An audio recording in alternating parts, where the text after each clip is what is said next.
បាទជំរាបសួរលោកស្រី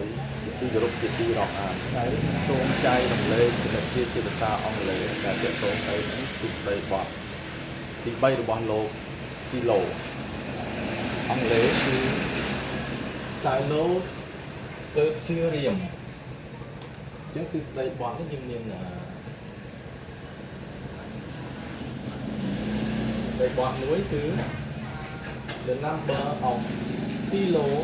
p subgroup of G is equal to 1 modulo P and divide G. Furthermore, any two silo P subgroup of G are conjugate. ទិសដៅបទ Serium ទិសដៅបទទី3របស់លោកស៊ីឡូអញ្ចឹងគាត់ចែងថាចំនួន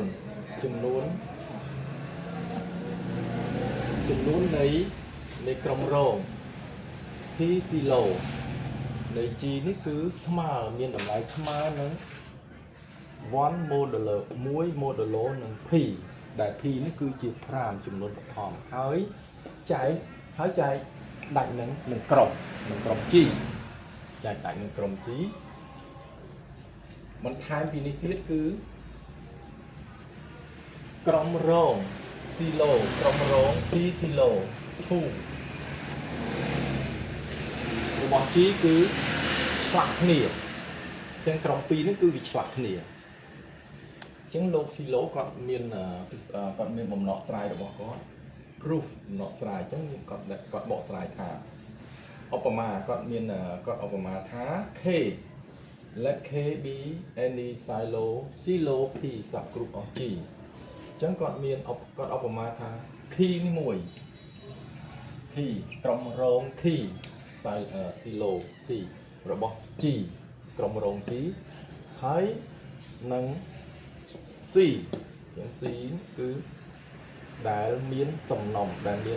ស្មើនឹង K1 ឬក៏ K2 ឬក៏ស្មើនឹង Kn គឺជាសំណុំនៃឆ្លាស់គ្នាជាមួយនឹង K អញ្ចឹងអាសំណុំនេះអា K និង C នេះគឺវាឆ្លាស់គ្នានៅក្នុងក្រុម G នេះអញ្ចឹងឧបមាថា C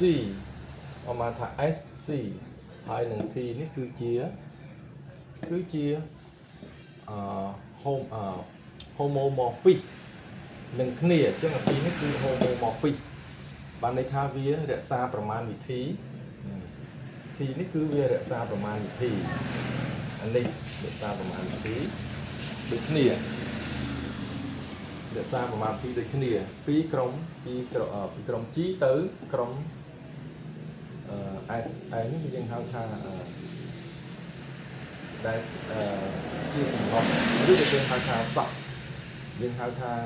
ក្រុមឆ្លោះប្រមាណដែរ C ហើយមានធាតុ C នេះគឺយកចេញពី S នេះក៏យកចេញពីនោះយើងមាន we have the image of K under T យើងមានរូបភាពនៃក្រុម T ហ្នឹងនៅក្រោម map ឬក៏ homomorphism ក៏បានដែរហើយorbit របស់វា orbit របស់វាគន្លងរបស់វាទំហំនៃគន្លងរបស់វាគឺជាស្វ័យគុណទីចំពោះ i នីមួយហើយ orbit ទំហំនៃ orbit នេះគឺវាស្មើនឹង1 orbit នៃរូបភាព K នៃរូបភាព map T នៃ K ដែលឆ្លាស់ KI ស្មើនឹង1លុះត្រាតែ K ហ្នឹងគឺតូចជាងឬស្មើបានន័យថាវាជាក្រុម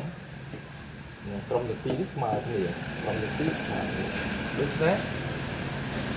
orbit ស្មើនឹង1មានតម្លៃស្មើនឹង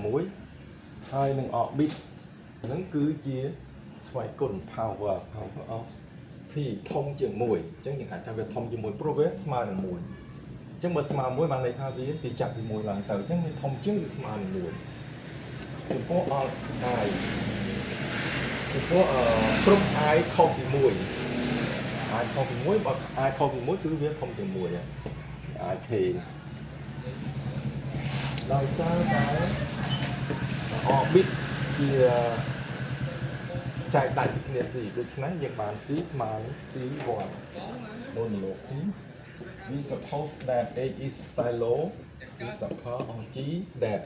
not in C អញ្ចឹងបើវាមិននៅក្នុង C វាផ្ទុយពីសមត្ថកម្ម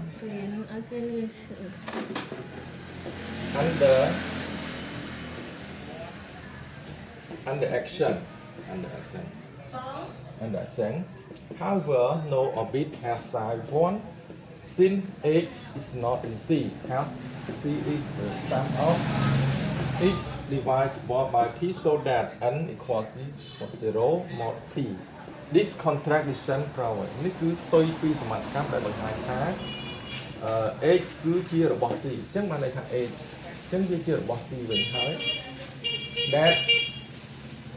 is the number of silo P subgroup of G finally then that n divide G follow អញ្ចឹងបានន័យថាវា n នេះគឺវាចែកដាច់នឹង C តមកទៀតគឺយើងបានយើងទទួលបាននេះ n នេះគឺស្មើនឹងទំហំនៃស្មើនឹងសន្ទុះរបស់វាគឺតាមពីដីបត់លោកឡាត្រង់តាមពីគុណសូម